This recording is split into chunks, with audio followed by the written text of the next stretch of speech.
Assalamualaikum warahmatullahi wabarakatuh. Perkenalkan, kami dari kelompok 3 di sini akan mempresentasikan mengenai chapter 12 yaitu tentang Capital Market Research. Sebelumnya, perkenalkan, saya adalah Daniel Yasin Kafi dengan NIM 2021-12-11-001 beserta rekan-rekan mahasiswa saya yang saya hormati. Nama saya Muhammad Arda Bersama dengan NIM 2022-12-11-13.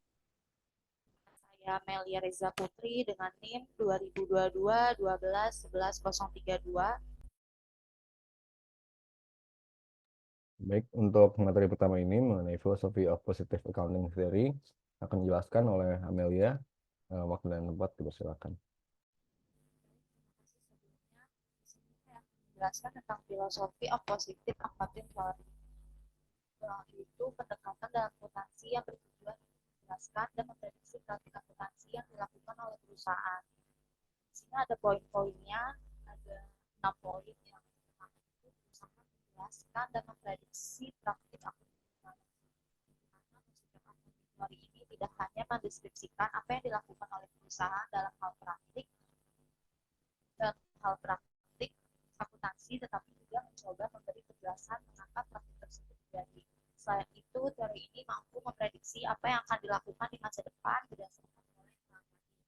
Lalu poin yang kedua, kemudian berusaha menjelaskan bagaimana dan mengapa pasar modal bereaksi terhadap laporan akuntansi. Maksudnya itu salah satu fokus utama dari filosofi accounting theory. Positif accounting theory ini adalah memahami hubungan antara laporan keuangan perusahaan dan reaksi pasar modal. Teori ini mencoba laporan keuangan mempengaruhi harga modal, lalu mengapa perubahan tertentu dalam laporan keuangan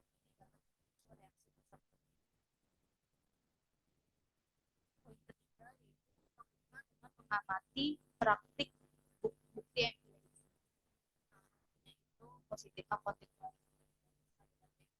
artinya tergantung pada pengamatan langsung terhadap fakta dan bukti di dunia yang nyata, tidak hanya bersifat normatif atau memberitahu apa yang seharusnya dilakukan. Positif accounting theory lebih fokus pada apa yang benar-benar terjadi dalam praktik. Poin yang keempat, penjelasan berarti memberikan alasan untuk praktik yang diamati.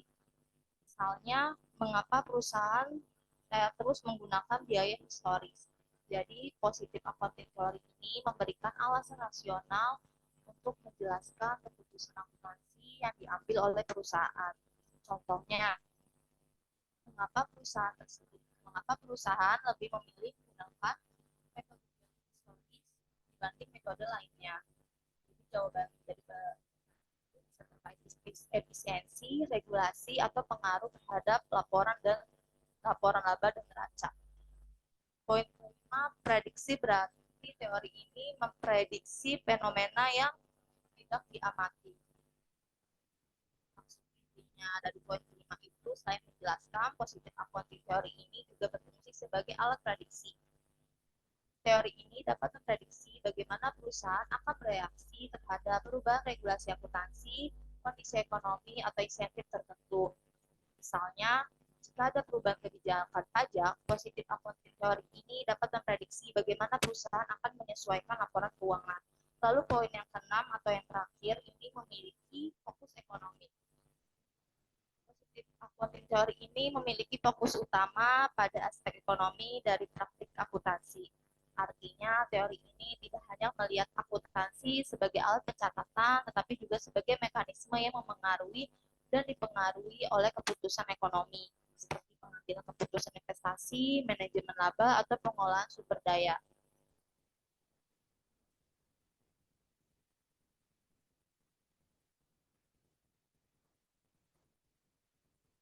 Berikutnya masih dari filosofi of positive accounting theory. Di sini ada teori positif didasarkan pada asumsi tentang perilaku individu. Jadi dia maksudnya itu berdasarkan asumsi tentang perilaku individu. Positif accounting theory ini bahwa investor, pengguna laporan keuangan, serta penyusun laporan akuntansi ini bertindak sebagai pemaksimal utilitas rasional, yang artinya mereka bertindak untuk mencapai keuntungan pribadi berdasarkan informasi yang tersedia. Lalu poin yang kedua, menolak argumen argumen berdasarkan bukti anekdot dan penerimaan naib terhadap dasar politik atau akademis. Maksudnya ini dia mau argumen hanya berdasarkan bukti anekdot atau cerita atau pengalaman pribadi atau penerimaan naib terhadap politik, ideologi atau pandangan akademis tertentu. Jadi fokusnya ini adalah pada bukti empiris dan fakta yang teramati.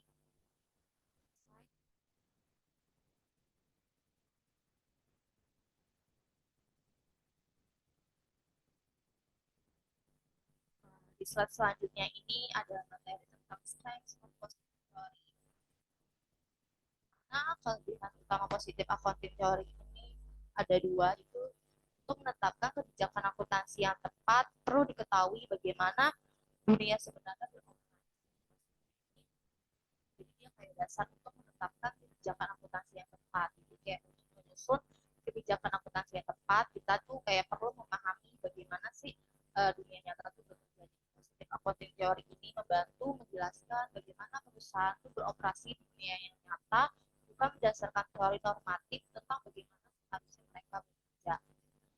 Lalu kemudian dapat secara normatif menentukan praktik akuntansi. Jadi pendekatan normatif itu dapat ditentukan setelah pemahaman empiris. Setelah memahami praktik akuntansi yang ada, teori ini dapat digunakan sebagai dasar untuk merekomendasikan kebijakan normatif yang lebih baik. Next slide.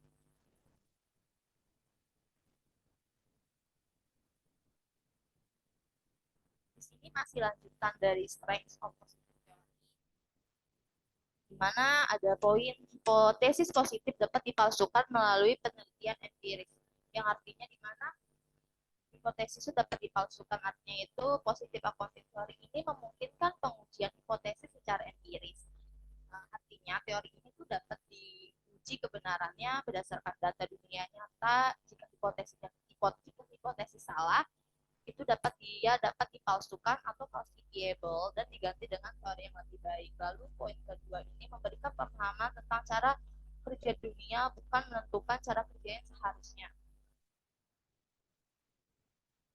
Terus memperoleh pemahaman tentang bagaimana akuntansi yang relevan dengan harga saham. Jadi dia kayak pemahaman tentang relevansi akuntansi dengan harga saham, di mana ini membantu menjelaskan bagaimana sih angka-angka dalam laporan keuangan berkolerasi dengan saham di pasar modal. Hal ini penting bagi investor dan analis untuk membuat keputusan yang lebih baik dan mencoba memahami hubungan antara informasi akuntansi, manajer, perusahaan, dan pasar, dan menganalisis hubungan tersebut. Artinya ini, kayak teori ini tuh mencoba memahami hubungan antara informasi akuntansi, manajer, perusahaan, dan pasar. Jadi analisis tersebut itu memberikan wawasan mengenai bagaimana setiap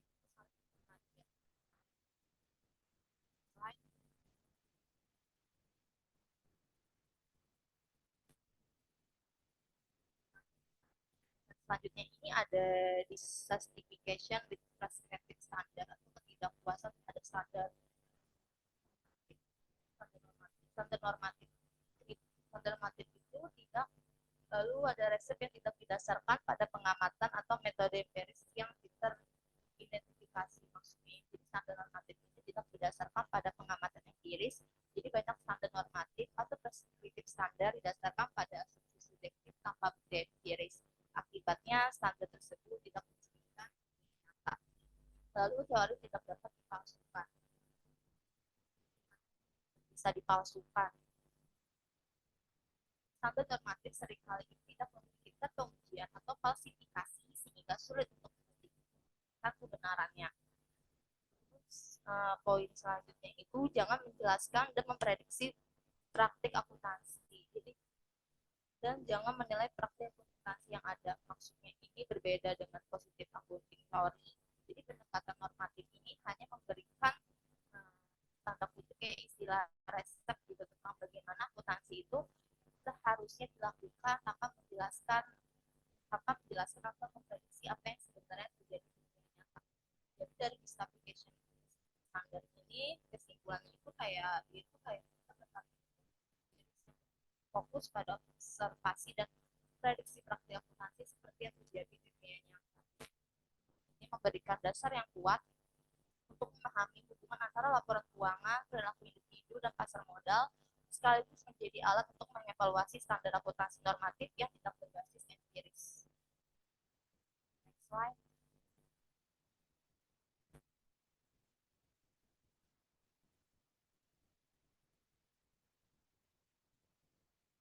Di sini ada scope of positive accounting theory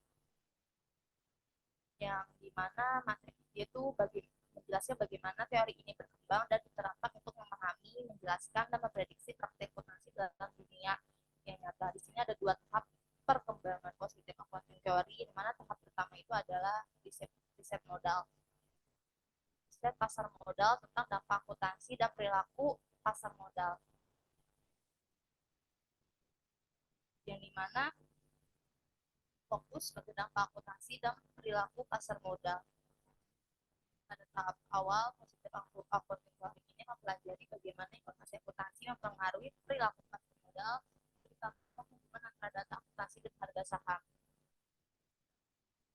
Tidak menjelaskan praktik akuntansi, di mana tahap ini adalah menginvestigasi hubungan antara data akuntansi dan hasil pasar, contohnya seperti harga saham atau pengembalian investasi, bukan pada bagaimana praktik akuntansi itu terjadi. Konsep yang digunakan itu ada dua, yaitu efisien market hypothesis atau EMH dan capital asset pricing model. Nah, kalau efisien market hypothesis itu, hipotesis ini menyatakan bahwa pasar modal yang efisien segera mencerminkan semua informasi yang tersedia, termasuk data akuntansi dalam harga saham. Lalu ada CAPM atau capital asset pricing model, yang dimana digunakan untuk memahami hubungan antara risiko dan pengembalian investasi, termasuk pengaruh informasi akuntansi terhadap pengambilan keputusan investasi tersebut. Next slide.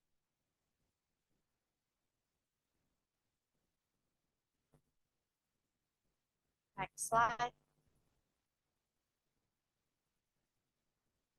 Masih lanjutan dari materi yang sebelumnya, ini ada kayak skop positif accounting theory yang tadi itu juga menjelaskan mengapa praktik akuntansi tertentu dipilih oleh perusahaan. Jadi fokusnya adalah pada perilaku manusia dalam pengambilan keputusan terkait akuntansi, di mana konsep utamanya ini ada dua, yaitu ex post opportunisme dan ex ante kontrak efisien. Di mana kalau ex post opportunisme itu setelah kontrak atau kesepakatan dibuat, individu atau manajer memungkinkan memanfaatkan peluang untuk keuntungan pribadi berdasarkan informasi akuntansi. Misalnya contohnya ini, manajer dapat memilih metode akuntansi tertentu untuk meningkatkan bonus atau kompensasi mereka. Lalu ex ante kontrak efisien. Ex ante kontrak efisien itu jadi sebelum kontrak dibuat, pihak yang terlibat berupaya menyusun kontrak yang efisien untuk meminimalkan konflik kepentingan di masa depan. Informasi akuntansi digunakan untuk menciptakan kesepakatan yang adil dan mengurangi ketidakpastian. Jadi kesimpulan dari materi yang positif accounting theory ini tuh kayak mencakup dua aspek utama, di mana dari tahap awal kita itu menginvestigasi hubungan antara informasi akuntansi dan perilaku pasar modal seperti harga saham dan pengembalian investasi dengan menggunakan teori seperti efisien market hypothesis dan CAPM. Lalu tahap kedua ini yaitu berusaha menjelaskan tahap kedua atau tahap lanjutan berusaha menjelaskan dan memprediksi praktik akuntansi dengan fokus pada perilaku individu dan efisiensi kontrak, baik sebelum atau ex ante maupun sesudah atau ex post dengan kesepakatan yang dibuat, sehingga dapat membantu memahami bagaimana praktik akuntansi ini dipilih dan dampaknya terhadap perusahaan dan pasar modal, dan memberikan landasan empiris untuk pengambilan keputusan yang baik. Next slide.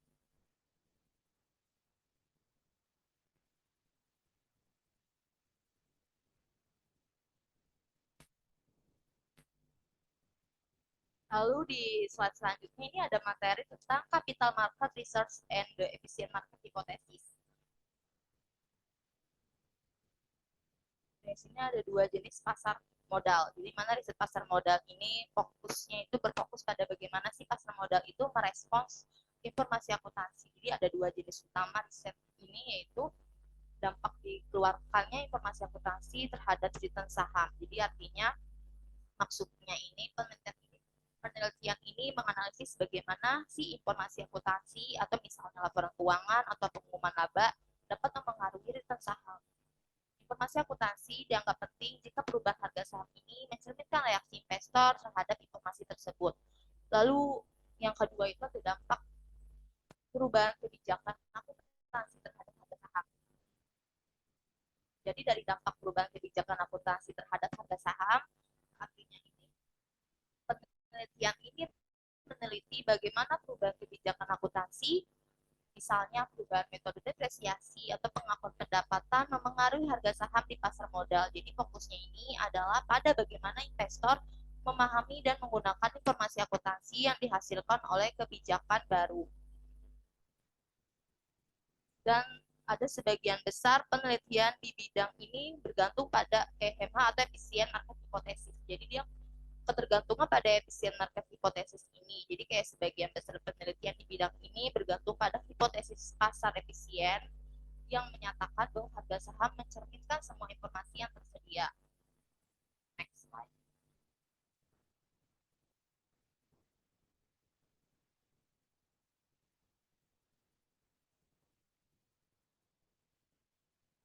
Masih lanjutan dari materi yang sebelumnya itu tentang capital market research and the efficient market hypothesis. Jadi pasar yang efisien itu pasar yang harganya sepenuhnya mencerminkan informasi yang tersedia. Jadi kayak pasar yang efisien itu adalah pasar di mana harga saham sepenuhnya mencerminkan semua informasi yang tersedia. Jadi dalam pasar efisien tidak ada peluang bagi investor untuk mendapatkan keuntungan abnormal secara konsisten karena informasi telah tercermin dalam harga saham.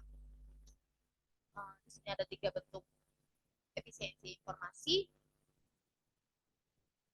Jadi efisien market hipotesis ini mengidentifikasi 3 bentuk efisiensi informasi dalam modal. Sini ada bentuk yang lemah, yaitu informasi harga sebelumnya. Atau bentuk lemah ini kita kenal dengan weak form. Jadi kayak harga saham hanya mencerminkan informasi historis seperti data harga saham di masa lalu. Lalu investor tidak dapat memperoleh keuntungan abnormal dengan menganalisis pola harga saham sebelumnya atau analisis teknikal. Lalu yang kedua ini ada bentuk semi kuat, yaitu informasi yang tersedia untuk umum. Jadi kalau bentuk semi kuat atau semi strong form, yaitu harga saham mencerminkan semua informasi publik yang tersedia, termasuk laporan keuangan, pengumuman laba, dan berita pasar. Informasi tidak dapat memperoleh keuntungan abnormal dengan menggunakan informasi publik karena pasarnya itu telah bereaksi terhadap informasi tersebut.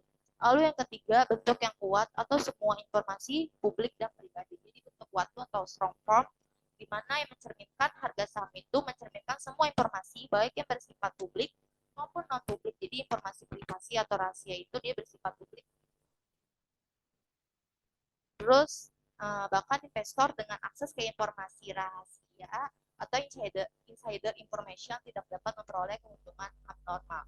Jadi kesimpulan dari materi tentang capital market research ini itu dan konsep efisien market hypothesis ini atau EMH ini memberikan pemahaman tentang hubungan antara informasi akuntansi dan pasar modal melalui riset ini. Jadi itu dapat memahami dari ada 2. Yang pertama itu bagaimana sih pasar itu merespons informasi akuntansi baik berupa laporan keuangan maupun perubahan kebijakan akuntansi. Lalu yang kedua, tingkat efisiensi pasar dalam mencerminkan informasi yang tersedia, yaitu dari lemah, semi kuat, atau kuat. Jadi penelitian ini penting untuk menilai relevansi informasi akuntansi bagi investor dan bagaimana keputusan akuntansi itu mempengaruhi harga saham di pasar modal. Slide.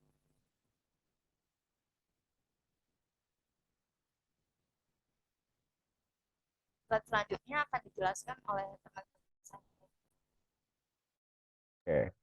Oke, selanjutnya ini mengenai capital market research and the efficient market hypothesis. Di sini ada berdasarkan asumsi yang diragukan ya. Jadi pada dasarnya asumsi ini sebenarnya menyatakan bahwa perdagangan sekuritas seperti saham ataupun obligasi ini tidak dikenakan biaya ya, termasuk komisi broker, pajak atau biaya lain yang biasanya ada dalam transaksi nyata. Dan untuk relevansinya sendiri, jadi dalam pasar yang ideal ya, biaya transaksi ini dianggap nol untuk memastikan bahwa semua investor ini dapat membeli atau menjual aset tanpa mengurangi nilai investasi. Hal ini penting karena dalam teori akuntansi, eh, model penilaian atau valuation model seperti discounted cash flow atau DCF itu tidak mempertimbangkan biaya karena transaksi dalam perhitungan arus kas ya. Informasi harga sekuritas sendiri juga dianggap mencerminkan fair value tanpa bias yang disebabkan oleh biaya tambahan. Dalam kenyataan, adanya biaya transaksi dapat mengaruhi keputusan investor dan juga memunculkan perbedaan antara harga pasar dan nilai wajar. Nah, tadi itu menjelaskan bagian untuk poin mengenai tidak ada biaya transaksi dalam perdagangan sekuritas. Selanjutnya ini untuk informasi tersedia secara gratis untuk semua peserta pasar ya. Artinya itu pada dasarnya asumsinya sendiri ini menyatakan bahwa semua pelaku pasar memiliki akses yang sama ya terhadap informasi terkait aset tanpa ada biaya ataupun hambatan. Dan relevansinya sendiri sebenarnya akuntansi keuangan kan menekankan prinsip full disclosure ya dan transparansi.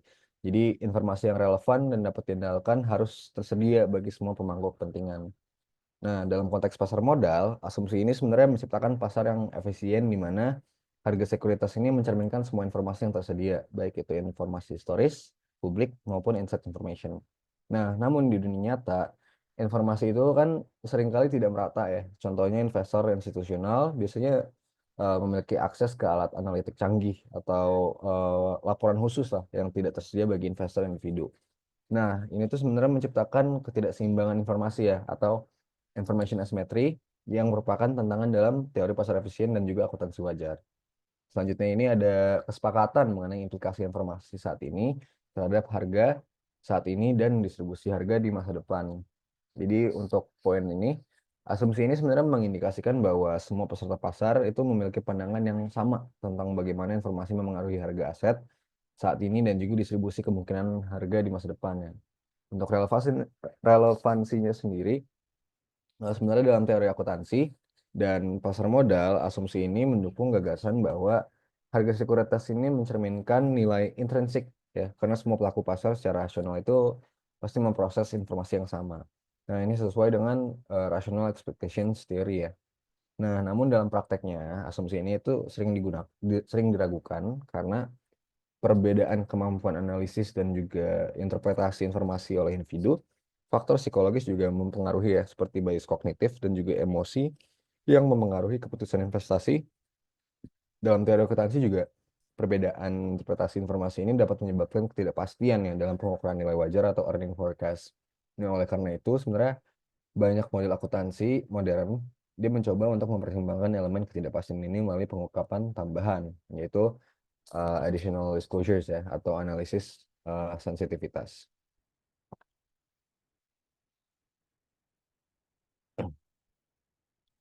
Nah, di sini ada efficient market hypothesis yang tidak mengasumsikan, mengartikan, atau menyiratkan, yang artinya bahwa setiap atau investor manapun memiliki pengetahuan tentang semua informasi, bahwa semua informasi keuangan telah disajikan atau diinterpretasikan dengan benar oleh setiap investor, bahwa manajer membuat keputusan terbaik, bahwa investor dapat memprediksi masa depan dengan tepat.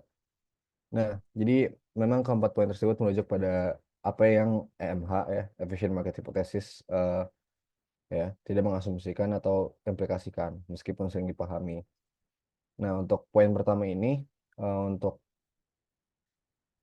tidak sorry, maaf. Ya, artinya di sini untuk poin pertama ya, Efficient Market Hypothesis ini tidak menyatakan bahwa semua investor memiliki akses atau memahami semua informasi yang tersedia. Yang ditekankan EMH adalah bahwa informasi yang relevan telah tercermin dalam harga pasar secara agregat. Nah, dalam pasar efisien, price discovery atau penemuan harga itu terjadi melalui aktivitas kolektif pelaku pasar. Dengan kata lain, meskipun ada investor yang tidak memiliki informasi lengkap atau akurat, keputusan mereka ini tetap berkontribusi pada harga pasar yang efisien. Akuntansi bertujuan juga untuk menyediakan informasi yang relevan ya, dan andal agar harga pasar dapat mencerminkan nilai fair value, namun tidak dapat memastikan bahwa setiap investor ini memahami atau menggunakan informasi tersebut dengan benar. Lalu di sini untuk bahwa semua informasi keuangan telah disajikan atau diinterpretasikan dengan benar oleh setiap investor ya. Ini untuk poin kedua. Artinya efficient market hypothesis sendiri ini sebenarnya tidak menyatakan bahwa semua investor itu mampu menginterpretasikan informasi secara akurat. Memang ada perbedaan dalam cara investor memproses dan menggunakan informasi ya. Nah, dalam praktik, investor ini sebenarnya memiliki berbagai tingkat pengetahuan dan keterampilan analisis. Interpretasi informasi akuntansi ya, seperti laporan keuangan dapat berbeda antara satu investor dengan yang lain, tergantung pada pengalaman, bias, atau sumber daya yang dimiliki. Nah, dalam pasar efisien, investor yang kurang terampil atau keliru dalam menginterpretasikan informasi dapat dikoreksi oleh investor lain yang lebih terampil. Jadi memang harga pasar tetap ini mencerminkan informasi yang tersedia dan yang pasti menjadi relevan ya. Nah, nanti ini sini untuk poin ketiga ya, bahwa manajer membuat keputusan terbaik, bahwa investor dapat memprediksi masa depan dengan tepat. Jadi memang EMH Efficient Market Hypothesis tidak menyiratkan bahwa manajer perusahaan selalu membuat keputusan yang optimal untuk menciptakan nilai maksimal bagi pemegang saham. Akuntansi sering digunakan untuk mengukur kinerja manajemen ya, melalui indikator seperti laba bersih, return on equity, dan EPS. Ya, namun hasil akuntansi tidak selalu mencerminkan keputusan optimal, terutama jika manajer memiliki tujuan lain, misalnya earnings management. Nah, pasar yang efisien tidak akan terpengaruh oleh keputusan individu manajer jika informasi telah eh, tersedia secara luas dan tercermin dalam harga sekuritas. Lalu juga MH tidak menyatakan bahwa investor mampu memprediksi masa depan atau membuat keputusan investasi yang selalu benar ya. Sebaliknya justru efficient market hypothesis hanya menyatakan bahwa harga pasar ini sebenarnya mencerminkan semua informasi yang ada saat ini. Jadi laporan keuangan itu biasanya menyajikan informasi historis ya, yang membantu investor dalam membuat proyeksi masa depan. Namun, proyeksi tersebut bersifat subjektif sebenarnya dan tidak ada jaminan bahwa investor akan membuat prediksi yang akurat. Nah, dalam pasar efisien ya, harga sekuritas ini sudah mencerminkan ekspektasi masa depan berdasarkan informasi yang tersedia.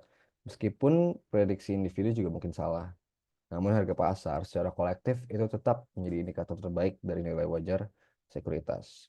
Jadi pada dasarnya efficient market hypothesis ini menekankan bahwa harga sekuritas mencerminkan semua informasi yang tersedia secara agregat, tetapi tidak mengasumsikan bahwa setiap individu memiliki akses, dapat memahami, atau juga dapat memproses informasi dengan benar. Teori ini juga tidak menyatakan bahwa manajer selalu membuat keputusan terbaik atau bahwa investor dapat memprediksi masa depan secara akurat. Jadi kegunaan efficient market hypothesis adalah memberikan kerangka kerja untuk memahami bagaimana informasi ini dapat mempengaruhi harga sekuritas dalam pasar modal.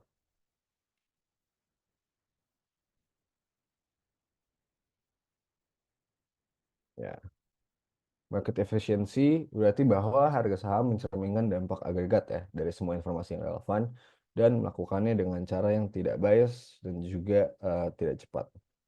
Artinya di sini artinya adalah dalam pasar yang efisien, harga saham itu mencerminkan semua informasi yang relevan, yang bersifat baik, dan juga historis, publik maupun inside information. Ya, tergantung pada bentuk efisiensi pasar.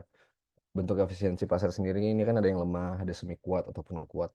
Nah, informasi tersebut mencakup data ekonomi, kinerja perusahaan, ya, berita pasar hingga ekspektasi masa depan. Dengan demikian, harga saham dianggap mencerminkan fair value atau nilai wajar dari suatu sekuritas berdasarkan informasi yang tersedia. Tadi juga dapat disampaikan, telah disampaikan bahwa informasi ini kan diproses secara agregat ya. Artinya secara agregat itu apa? Artinya adalah, jadi pasar terdiri dari banyak pelaku ya. Ada investor individu, institusi, ada analis. Nah, yang masing-masing sebenarnya memiliki interpretasi berbeda terhadap informasi. Namun secara kolektif, aktivitas mereka ini menciptakan harga yang mencerminkan konsensus pasar. Jadi pasar efisien ini sebenarnya tidak mengharuskan semua pelaku memiliki akses atau interpretasi yang sama, tetapi secara agregat tindakan mereka memastikan bahwa informasi tercermin dalam harga saham. Tadi juga disampaikan bahwa eh, dapat dilakukan dengan cara yang tidak bias ya. Jadi dalam pasar efisien, harga saham ini sebenarnya tidak dipengaruhi oleh faktor sistematis yang memicu bias. Contohnya itu apa sih? Contohnya itu ada harga tidak terlalu rendah, underprice, atau terlalu tinggi, overprice secara konsisten. Nah, ketika ada informasi baru, pasar juga bereaksi secara rasional ya, tanpa bias emosi seperti ketakutan, euforia, atau FOMO. Nah, dalam teori akuntansi ini terkait dengan fair value accounting, di mana harga pasar ini dianggap mencerminkan nilai wajar aset atau kewajiban. Jadi, efisiensi pasar menggambarkan kemampuan pasar untuk mencerminkan informasi secara akurat, cepat, dan tanpa bias dalam harga sekuritas. Hal ini penting bagi investor dan akuntan agar investor ini dapat percaya bahwa harga pasar mencerminkan nilai wajar aset berdasarkan informasi yang ada. Dan akuntan juga dapat menggunakan harga pasar sebagai acuan untuk pelaporan nilai wajar atau fair value reporting. Next. Nah, di sini ada mengenai market model ya. Sebelumnya aku coba jelasin dulu untuk market model itu apa. Jadi market model adalah pendekatan kuantitatif yang digunakan untuk menganalisis hubungan antara imbal hasil saham individu dengan imbal hasil pasar secara keseluruhan. Nah, seringkali juga digunakan untuk mengevaluasi dampak pengumuman atau kejadian tertentu terhadap harga saham. Nah, di sini ada turunan dari CAPM ya, Capital Asset Pricing Model. Jadi CAPM dan market model ini hubungannya itu adalah antara imbal hasil saham dan imbal hasil pasar diestimasi ya, menggunakan regresi linear yang sederhana. Terus juga di sini poinnya digunakan untuk memperkirakan keuntungan abnormal pada pengumuman laba. Jadi abnormal return itu atau keuntungan abnormal itu adalah selisih antara imbal hasil yang aktual saham dan imbal hasil yang diperkirakan oleh market model. Nah, dalam pengumuman laba, market model digunakan untuk mengukur apakah ada reaksi signifikan terhadap informasi baru yang diantisipasi pasar. Untuk poin ketiga, harga saham dan imbal hasil dipengaruhi oleh peristiwa pasar secara keseluruhan maupun peristiwa spesifik perusahaan. Nah, jadi market model ini memisahkan pengaruh nih di poin ini. Pengaruh apa? Yang pertama ini ada pengaruh peristiwa pasar secara keseluruhan. Jadi misalnya ada perubahan suku bunga, ada inflasi atau kebijakan moneter. Ini mencerminkan risiko sistematis yang mempengaruhi semua saham. Lalu juga peristiwa spesifik perusahaan. Nah, ini sebenarnya merupakan suatu faktor unik ya. Faktor unik seperti pengumuman laba, peluncuran produk baru, ataupun perubahan manajemen. Nah, dengan mengendalikan pengaruh pasar secara keseluruhan, model ini memungkinkan analisis dampak faktor spesifik terhadap imbal hasil saham. Lalu juga di sini ada peristiwa pasar secara keseluruhan harus terlebih dahulu dikendalikan. Nah, dalam analisis dampak pengumuman laba atau peristiwa tertentu, penting untuk menghilangkan efek dari perubahan pasar secara keseluruhan ya, agar fokus pada komponen spesifik perusahaan. Contohnya itu ada jika pengumuman laba terjadi bersamaan, misalnya dengan penurunan pasar akibat krisis ekonomi. Nah, market model ini dapat digunakan untuk membersihkan efek krisis pasar, sehingga kita hanya menganalisis dampak pengumuman laba. Nah, dengan demikian, market model ini sebenarnya memastikan hasil analisis ini supaya lebih akurat dan tidak bias terhadap fluktuasi pasar umum. Next. Nah, di sini ada market model, ya. Ada raw return on DT sama dengan itu rumusnya constant average daily return ditambah return due to market news ditambah return due to firm news ya. Dimana the return on the firm I in parity, lalu ada the constant average return regardless of the return on the market ya. Lalu juga betanya mengestimasikan of firm I, which is a measure of sensitivity to the return on the market. Lalu juga the return on the aggregate market portfolio during period T, the residual error in period T, the portion of the raw return due to firm unique events, individual earnings, dividend announcement, or management policies. Next.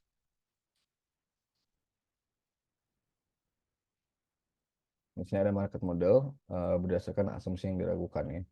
Jadi asumsi-asumsi yang diragukan ini berasal dari model keuangan klasik ya, seperti capital asset pricing model ya, dan teori-teori terkait dalam pasar modal. Asumsi tersebut sebenarnya bertujuan untuk menyederhanakan perilaku pasar, namun dalam praktik nyata seringkali tidak terpenuhi. Nah, di sini uh, ada poin investor menghindari resiko, imbal hasil terdistribusi secara normal, dan investor memilih portofolio mereka berdasarkan hal ini. investor memiliki ekspektasi yang homogen, ya, pasar adalah lengkap. Jadi untuk poin pertama, asumsi ini sebenarnya menganggap bahwa investor ini cenderung memilih investasi yang memberikan resiko lebih rendah untuk tingkat imbal hasil yang sama. Nah, dalam konteks CAPM, ini berarti investor itu akan menuntut risk premium untuk berinvestasi pada aset yang lebih beresiko. Nah, untuk poin kedua, asumsi ini sebenarnya menyatakan bahwa imbal hasil aset ini mengikuti distribusi normal, yang berarti nilai-nilai ekstrim atau outliers jarang terjadi. Investor kemudian memilih portofolio berdasarkan varian resiko ya, dan juga rata-rata imbalan atau returnnya. Lalu untuk poin selanjutnya, jadi semua investor ini dianggap memiliki informasi yang sama, memproses informasi dengan cara yang sama, dan memiliki ekspektasi yang seragam terhadap returnnya di masa depan. Untuk poin keempat, jadi pasar sebenarnya dianggap itu menyediakan instrumen keuangan untuk setiap resiko yang mungkin terjadi, memungkinkan semua investor untuk menyesuaikan portofolio sesuai preferensi mereka.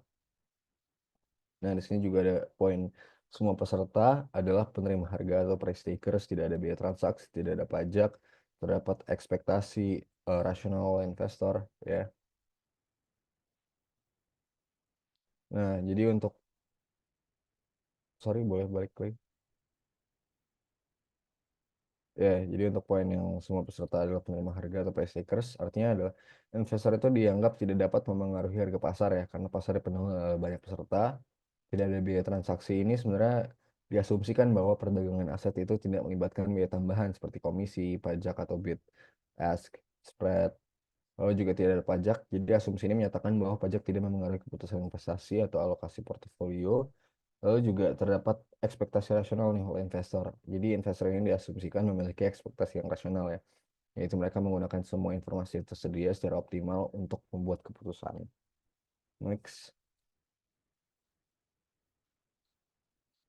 Nah, di sini ada impact of accounting profits announcements on share price.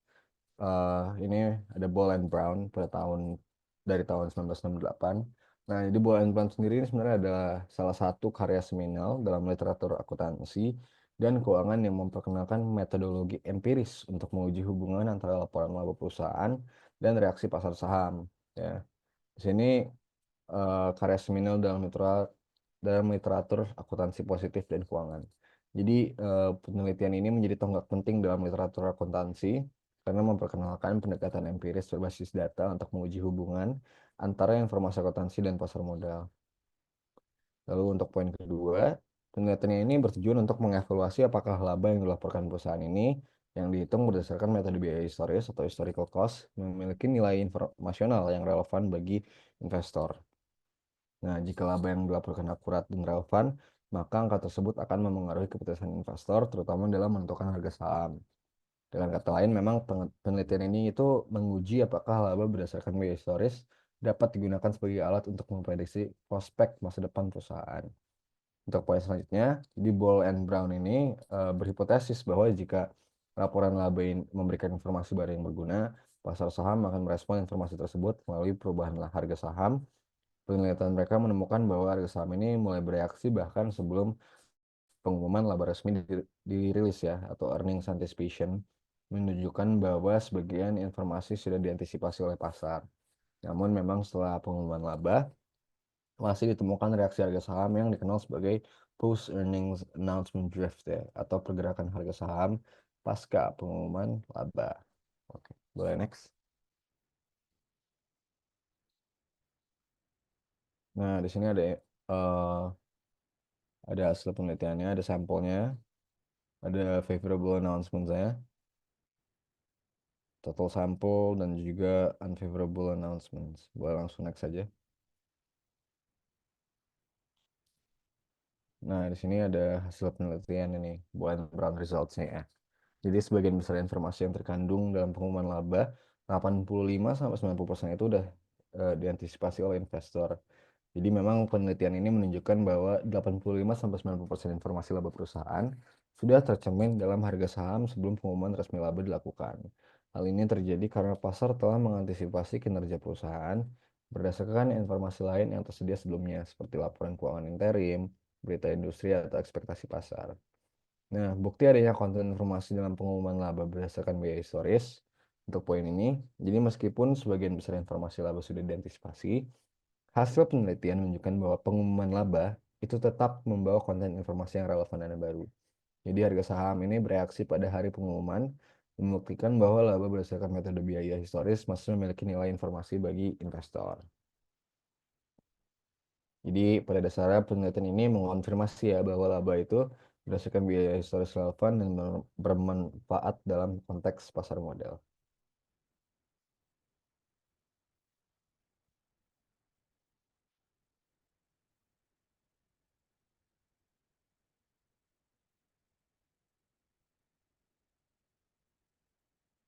Ya, selanjutnya ada ukuran dampak ya dalam konteks pengumuman laba di sini. Ada asimetri informasi dan ukuran perusahaan, besar rilis laba dari perusahaan lain, dan juga volatilitas ya. Jadi untuk asimetri informasi ini itu terjadi ketika semua investor memiliki akses atau pemahaman yang sama terhadap informasi perusahaan. Perusahaan dengan tingkat asimetri informasi tinggi, misalnya perusahaan kecil atau yang kurang transparan itu cenderung menghadirkan reaksi harga yang lebih besar terhadap pengumuman laba. Yang sebaliknya untuk perusahaan besar dan mapan ya dengan informasi yang lebih banyak tersedia di pasar, pengumuman laba seringkali sudah diantisipasi sehingga dampaknya cenderung lebih kecil. Untuk poin kedua, ketika perusahaan lain di industri yang sama, ini atau perusahaan besar yang mempengaruhi pasar secara luas merilis laporan laba, hal ini dapat memengaruhi ekspektasi investor terhadap perusahaan lainnya. Misalnya jika perusahaan-perusahaan dalam sektor tertentu melaporkan hasil positif, investor dapat menyesuaikan ekspektasi mereka terhadap perusahaan lain di sektor yang sama, bahkan sebelum pengumuman laba tersebut dirilis. Lalu di sini untuk volatilitas ya, saham dengan volatilitas tinggi biasanya lebih sensitif terhadap pengumuman laba karena memang harga saham sudah mencerminkan ekspektasi resiko yang lebih tinggi. Pengumuman laba dapat memperkuat atau mengurangi volatilitas tersebut tergantung pada apakah hasilnya sesuai atau tidak dengan ekspektasi pasar.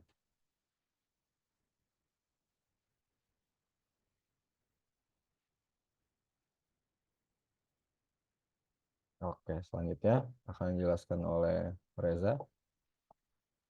Baik, terima kasih. Selanjutnya saya jelaskan tentang materi impact of accounting profit announcement on share price. Di sini yang dijelaskan bahwa pertama ada studi peristiwa pelepasan laba menunjukkan bahwa laba akuntansi memang menangkap sebagian dari kumpulan informasi yang tercermin dalam pengembangan sekretaris post dan adalah. Nah, studi peristiwa ini menunjukkan bahwa informasi yang terkandung dalam laba akuntansi memang berkontribusi terhadap pergerakan harga saham. Artinya, ketika laba diumumkan, ada reaksi di pasar saham karena investor menganggap laba sebagai indikator kinerja perusahaan. Namun informasi ini hanya sebagian dari keseluruhan informasi yang mempengaruhi harga saham. Lalu yang kedua ada bukti juga menunjukkan bahwa sumber informasi yang bersaing mendahului informasi dalam laba tahun sekitar 7 sampai 85%. Nah, informasi ini bisa berasal dari sumber lain seperti pengumuman publik, rumor, data industri atau pengumuman keuangan triwulan. Akibatnya, laporan laba tahunan tidak memberikan kejutan besar karena pasar telah mencerminkan sebagian besar informasi tersebut sebelumnya. Lalu ada poin ketiga yaitu angka akuntansi tahunan tidak tepat waktu. Nah, laporan laba tahunan sering dianggap tidak tepat waktu karena memerlukan waktu lama untuk dipublikasikan setelah periode akuntansi terakhir. Informasi yang terkandung dalam laporan ini sering kali sudah ketinggalan zaman, terutama dalam pasar keuangan yang sangat dinamis. Hal ini mengurangi relevansi laporan laba tahunan dalam pengembalian investasi jangka pendek. Lalu ada yang poin keempat yaitu adalah menyebabkan pendekatan lain atau studi asosiasi. Ini ada karena laporan laba tahunan dianggap tidak tepat waktu. Pendekatan studi asosiasi digunakan untuk mengeksplorasi hubungan antara laba akuntansi dengan pengembalian saham secara lebih luas, tidak hanya pada saat laporan diumumkan. Studi ini melihat bagaimana laba mencerminkan kinerja jangka panjang perusahaan dan hubungannya dengan nilai pasar. sehingga memberikan pengalaman yang lebih mendalam dibandingkan fokus pada peristiwa pelepasan laba. Lalu ada association studies and earnings response coefficient. Nah, asosiasi atau studies earning response coefficient adalah konsep dalam penelitian keuangan dan akuntansi yang berfokus pada hubungan antara informasi akuntansi, khususnya laba, dengan pengambilan saham dalam jangka waktu yang lebih lama. Tujuan dari asosiasi itu adalah untuk menguji dampak variabel akuntansi dan kumpulan informasi yang lebih luas dan tercermin dalam pengembalian sekuritas dalam jangka waktu yang lebih lama. Maksud adalah studi ini memperluas cakupan analisis dari momen spesifik seperti pengumuman laba ke jangka waktu yang lebih panjang. Lalu ada poin kedua adalah maksudnya, dan pendekatan itu seperti maksudnya poin kedua itu adalah koefisien respon laba atau ERC. Nah, definisi dari ERC itu adalah mengukur sejauh mana pengembalian saham berubah sebagai respon terhadap perubahan laba akumulasi yang dilaporkan oleh perusahaan. Respon koefisien respon laba atau ERC ini menunjukkan sensitivitas pasar terhadap informasi laba.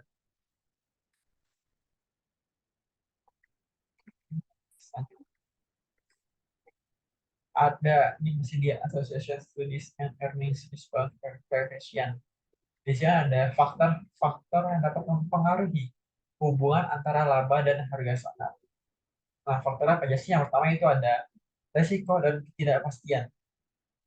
Resiko yang lebih tinggi, seperti volatilitas laba atau ketidakpastian kondisi ekonomi, cenderung menurunkan kepercayaan investor terhadap laba sebagai indikator kinerja.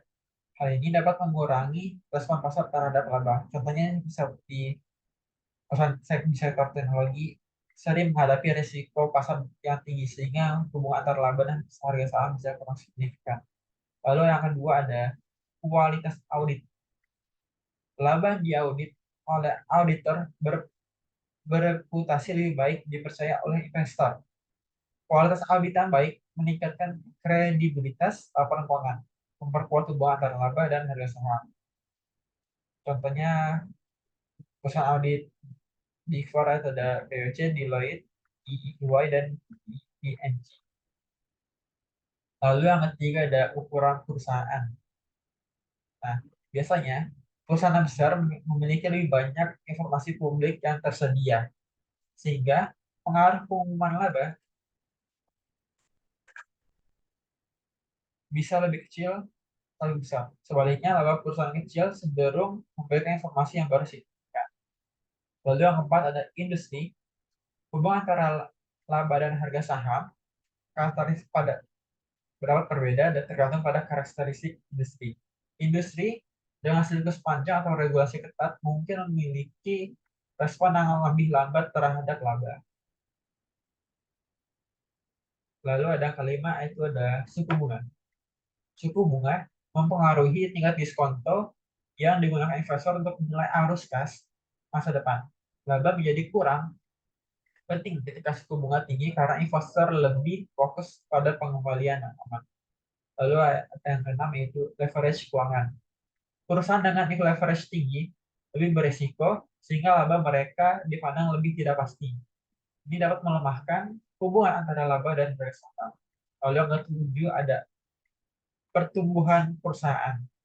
Perusahaan dengan tingkat pertumbuhan tinggi biasanya dihargai berbagai prospek masa depan, bukan laba saat ini. Hal ini dapat mengurangi sensitivitas harga saham terhadap laba.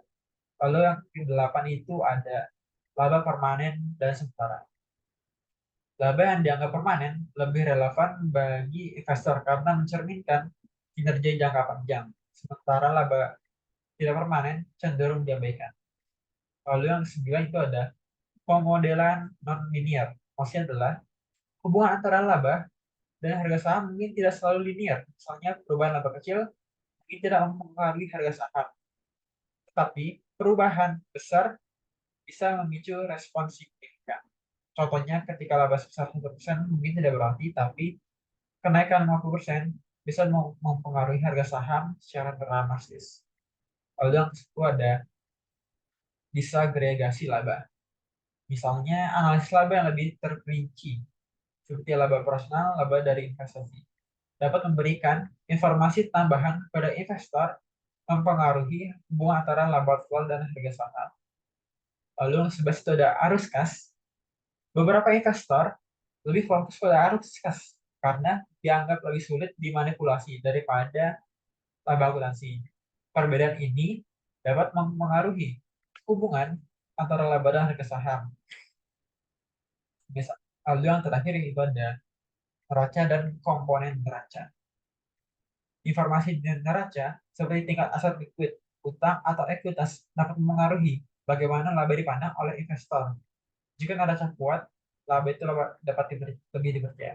Misalnya, perusahaan dengan rasio utang rendah cenderung memiliki RC lebih tinggi karena laba mereka dianggap lebih berkelanjutan.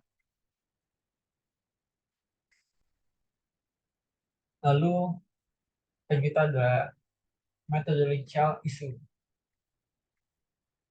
Nah, di sini saya akan menjelaskan 3 poin, yaitu dalam metodological issue. Yang pertama, untuk menyatakan bahwa hasil penelitian pendukung IMH atau efficient market hypothesis dan bahwa bentuk akuntansi tidak begitu penting untuk tinjauan penilaian sebagai dasar dari fakta bahwa IMH atau disebut sebagai tadi efficient market hypothesis yang didefinisikan secara deskriptif. Maksudnya adalah efficient market hypothesis itu menyatakan bahwa pasar keuangan secara efisien mencerminkan semua informasi yang tersedia dalam harga sekuritas. Berdasarkan efisiensi market hypothesis, bentuk atau metode akuntansi dianggap kurang penting untuk penilaian karena informasi akuntansi seperti laba diyakini telah tercermin sempurna dalam harga saham. Lalu yang kedua ada asumsi. Ini mungkin tidak berasal. Maksudnya adalah asumsi bahwa IMH itu atau efisiensi market hypothesis kalau secara deskriptif seperti pasar selalu efisien dalam mencerminkan informasi, itu maksudnya adalah semakin dipertanyakan. Dalam praktiknya, perilaku investor tidak selalu rasional dan berbagai faktor seperti bias psikologis, keterbatasan informasi atau manipulasi akuntansi dapat mempengaruhi keputusan pasar.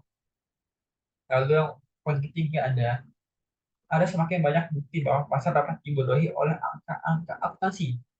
Maksudnya adalah ada banyak bukti empiris yang menunjukkan bahwa angka-angka akuntansi dapat mempengaruhi persepsi investor secara tidak rasional. Hal ini terjadi ketika pasar terlalu percaya pada angka akuntansi tanpa mempertimbangkan konteks yang mendasarinya seperti kualitas laba atau potensi manipulasi.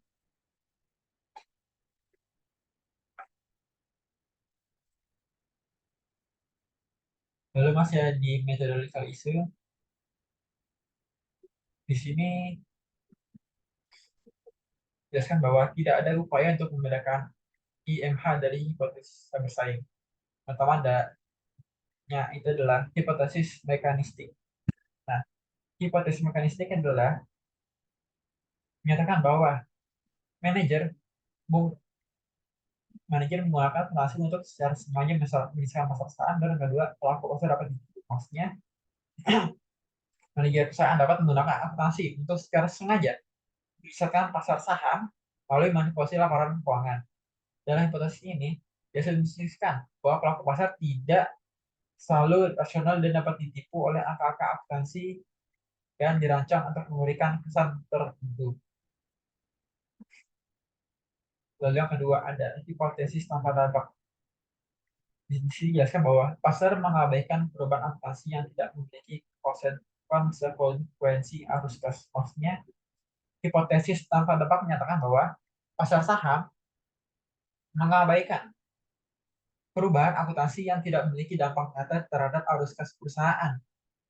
Dalam hal ini, pelaku pasar dianggap lebih rasional, fokus pada hal-hal yang mempengaruhi nilai intrinsik perusahaan seperti arus kas daripada angka akuntansi yang tidak berdampak pada ekonomis.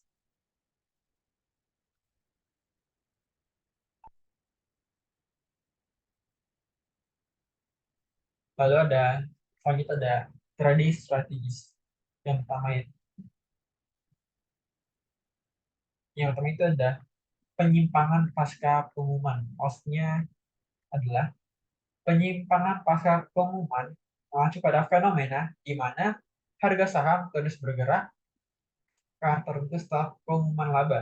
Alih-alih langsung mencerminkan informasi secara efisien. Contohnya adalah misalnya reaksi laba pasar.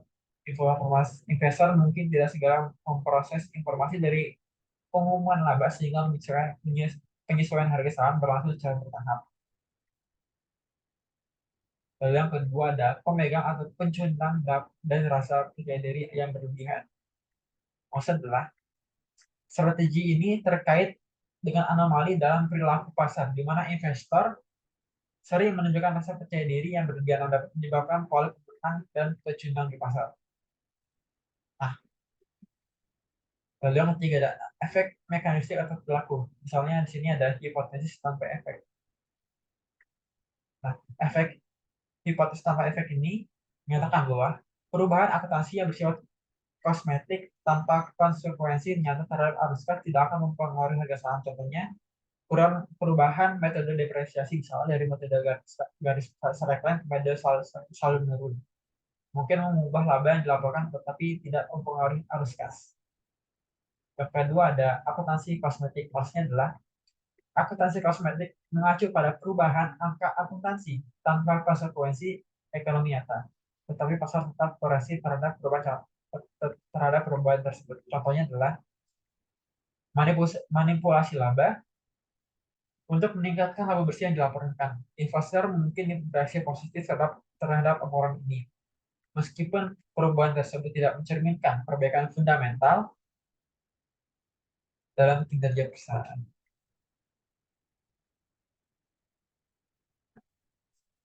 Lalu di sini masih di trading strategis, di sini ada tabel atau 2 viewpoints of accounting manipulation.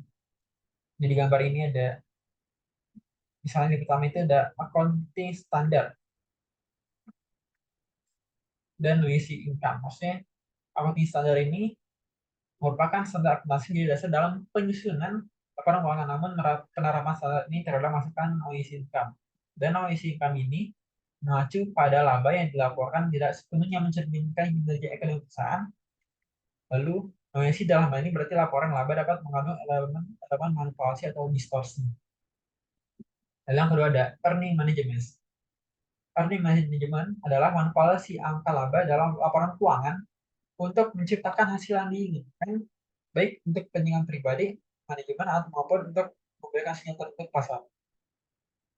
Earning management dapat melalui manipulasi accounting dan rekayasa operasi.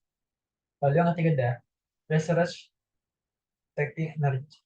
research detecting earning management. Nah, penelitian ini bertujuan untuk mendeteksi praktik earnings management dan mengevaluasi dampaknya terhadap pasar modal. Earnings management ini dapat untuk perspektif yang pertama ada opportunistic perspektif. Nah, perspektif ini melihat earnings management sebagai alat bagi manajemen untuk memanfaatkan fleksibilitas akuntansi demi kepentingan pribadi, bahkan dengan merugikan para pemangku kepentingan. Contohnya adalah contoh motifnya bisa fraud dan lain-lain. Lalu yang kedua ada informational perspektif. Nah, pada perspektif ini memandang earnings management sebagai cara untuk memberikan sinyal kepada pasar mengenai informasi yang tidak dapat diungkapkan secara langsung melalui laporan keuangan. Contohnya, motif adalah misalnya signaling, fair value, dan dua hal tersebut. Jadi kesimpulannya adalah misalnya earnings management ini dapat memiliki dampak positif sebagai komunikasi melalui perspektif internasional atau dampak negatif melalui manipulasi upward logistik. Oke. Lalu diskusi selanjutnya masih di trading strategies ada detecting the quality and probability of accounting. Nah, pada gambar ini membahas strategi perdagangan atau strategi trading strategies yang berfokus pada mendeteksi kualitas dan probabilitas produk akuntansi khususnya dalam konteks earnings management. Misalnya, di sini how do you take risk management? Pertama ada share price reflection. Di sini dijelaskan bahwa reaksi harga saham terhadap laporan keuangan atau informasi akuntansi. Nah, kelemahannya adalah tidak semua investor memiliki pemahaman mendalam tentang accrual accounting. Lalu yang kedua, jika laporan keuangan dimanipulasi, reaksi pasar mungkin tidak sepenuhnya mencerminkan kualitas informasi akuntansi. Lalu yang kedua ada financial analysis reaction atau reaksi analisis keuangan. Penjelasan adalah pendapat atau reaksi analisis keuangan terhadap laporan keuangan perusahaan. Nah, karakteristiknya adalah analisis sering fokus pada tren industri, bukan pada kondisi spesifik perusahaan. Jika risk manajemen didasarkan pada karakteristik perusahaan tertentu, misalnya ada potensial fleksibel, maka analisis ini mungkin gagal mendeteksinya. Lalu yang ketiga ada auditors. Auditors bertugas memastikan laporan keuangan sesuai dengan standar akuntansi. Kelemahannya adalah selain independensi auditor seringkali dipertanyakan, terutama jika hubungan auditor dengan perusahaan terlalu dekat atau hubungan auditor itu seperti saudara. Lalu yang ketiga ada yang keempat ya, board of director atau dewan direksi. Nah, dewan direksi ini khususnya komite audit berperan dalam pengawasan praktik akuntansi perusahaan. Karakteristiknya adalah efektivitas deteksi tergantung pada jenis dan kualitas tata kelola perusahaan. Jika tata kelola perusahaan lemah atau direksi tidak independen, maka praktik risk manajemen sulit terdeteksi. Lalu yang selanjutnya ada discretionary accruals. Itu adalah salah satu metode utama untuk mendeteksi risk manajemen adalah melalui analisis tersebut, yaitu komponen laporan keuangan yang dapat dimanipulasi oleh manajemen, misalnya pengisian kegiatan tidak terpagi atau penilaian inventaris. Nah, karakteristiknya adalah pendekatan ini didasarkan pada analisis spesifik menggunakan model seperti Jones model untuk mengidentifikasi deviasi atau abnormal dalam actuals. Lalu yang keenam yang terakhir adalah itu ada inside trading reaction atau reaksi perdagangan orang dalam. Misalnya informasi tentang aktivitas perdagangan oleh orang dalam perusahaan seperti eksekutif dan direktur dapat memberikan wawasan tentang kualitas laporan keuangan. Contohnya adalah karakteristiknya adalah orang dalam memiliki pengetahuan khusus tentang kondisi keuangan perusahaan yang sebenarnya. Jika mereka melakukan penjualan saham besar setelah laporan keuangan dirilis, ini bisa jadi indikasi bahwa laporan keuangan tersebut tidak sepenuhnya dapat dipercaya. Lalu selanjutnya ada isu for auditor. Di sini ada beberapa hal. Yang pertama itu ada beberapa bukti adanya hubungan antara audit dan biaya modal. Lalu yang kedua biaya, ada 2 poin. Dan 2 poin itu ada yang poin kedua itu biaya lebih rendah ketika perusahaan secara sukarela membeli auditor atau bila audit berkualitas. Ini maksudnya ini pertama misalnya investor menghargai sumber daya yang besar dari auditor besar. Yang kedua, investor menghargai jaminan kualitas mengenai data akuntansi yang disediakan auditor. Oke, mungkin itu saja presentasi dari kelompok kami ketiga itu. Terima kasih sudah menonton dan wassalamualaikum warahmatullahi wabarakatuh.